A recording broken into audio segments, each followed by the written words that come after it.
उत्पत्ति अध्याय 32। एसाव से मिलने की तैयारी। याकूब ने भी अपना मार्ग लिया और परमेश्वर के दूत उससे आ मिले। उनको देखते ही याकूब ने कहा, यह तो परमेश्वर का दल है। इसलिए उसने उस शैतान का नाम महनेम रखा। तब याकूब ने सेईर देश में अर्थात एदोम के देश में अपने भाई एसाव के पास अपने आगे दूत भेज दिए और उसने उन्हें यह आज्ञा दी,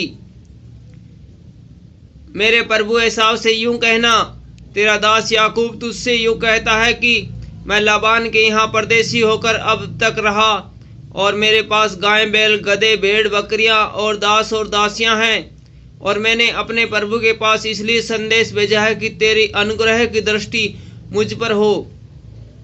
वे दूत याकूब के पास लौट के कहने लगे, हम तेरे भाई एसाव के पास गए थे और वह भी तुझसे भेंट करने को 400 पुरुष संग लिए हुए चला आता है। तब याकूब बहुत डर गया और संकट में पड़ा और यह सोचकर अपने साथियों के और भेड़ बकरियों के और गाय बैलों और ऊंटों के भी अलग अलग 2 दल बना लिए कि यदि एसाव आकर पहले दल को मारने लगे तो दूसरा दल भागकर जान बचा ले। फिर याकूब ने कहा, हे मेरे परमेश्वर, हे मेरे दादा अब्राहम के परमेश्वर, हे मेरे पिता इसहाक के परमेश्वर, तूने तो मुझसे कहा था कि अपने देश और जन्म भूमि में लौट जा और मैं तेरी भलाई करूंगा। तूने जो जो काम अपनी करुणा और सच्चाई से अपने दास के साथ किए हैं कि मैं जो अपनी छड़ी ही लेकर इस यरदन के पार उतर आया और अब मेरे 2 दल हो गए हैं। तेरे ऐसे ऐसे कामों से मैं एक के भी योग्य तो नहीं हूं। मेरी विनती सुनकर मुझे मेरे भाई एसाव के हाथ से बचा।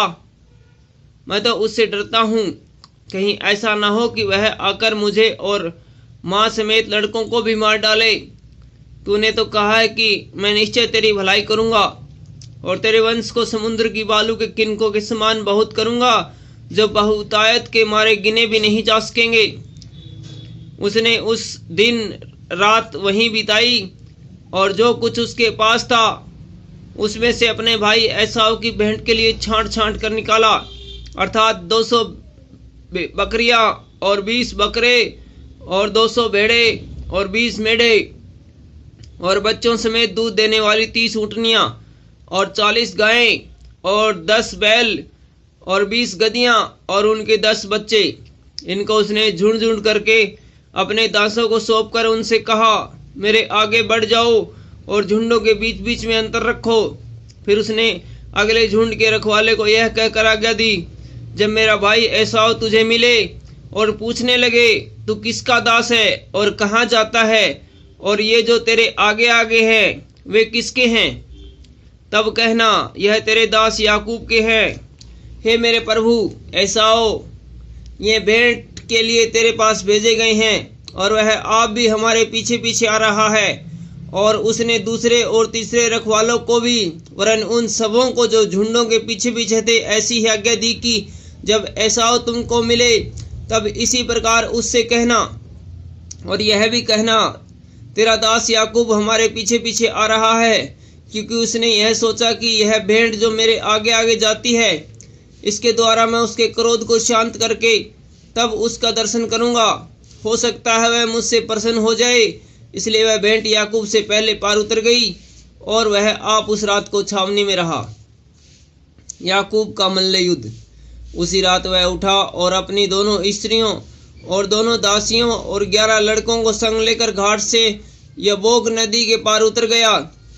उसने उन्हें उस नदी के पार उतार दिया वरन अपना सब कुछ पार उतार दिया और याकूब आप अकेला रह गया। तब कोई पुरुष आकर पो फटने तक उससे मल्ल युद्ध करता रहा, और जब उसने देखा कि याकूब वह प्रबल नहीं होता तब उसकी जांघ की नस को छुआ और याकूब की जांघ की नस उससे मल्ल युद्ध करते ही चढ़ गई।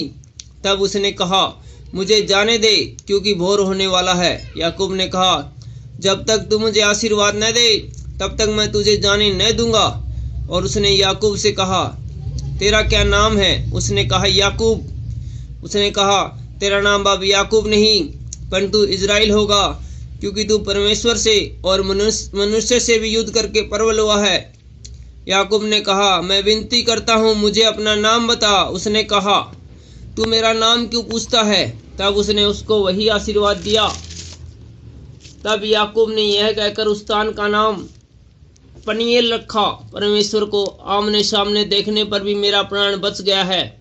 पनीएल के पास से चलते चलते सूर्य उदय हो गया और वह जांग से लंगड़ाता था। इजरायली जो पशुओं की जांग को जोड़ वाले जगाने को आज के दिन तक नहीं खाते, इसका कारण यही है कि उस पुरुष ने याकूब की जांग के जोड़ को जगाने को छुआ था। Thank you.